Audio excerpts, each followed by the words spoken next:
واصبر نفسك مع الذين يدعون ربهم بالغداة والعشي يريدون وجهه ولا تعد عيناك عنهم تريد زينة الحياة الدنيا ولا تطع من أغفلنا قلبه عن ذكرنا واتبع هواه وكان أمره فرطا।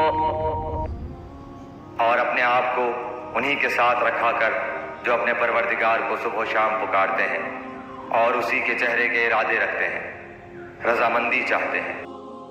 खबरदार तेरी निगाहें इनसे न हटने पाए कि दुनियावी जिंदगी के ठाठ के इरादे में लग जा। देख, उसका कहना न मानना जिसके दिल को हमने अपने जिक्र से गाफिल कर दिया है और जो अपनी ख्वाहिश के पीछे पड़ा हुआ है और जिसका काम हद से गुजर चुका है।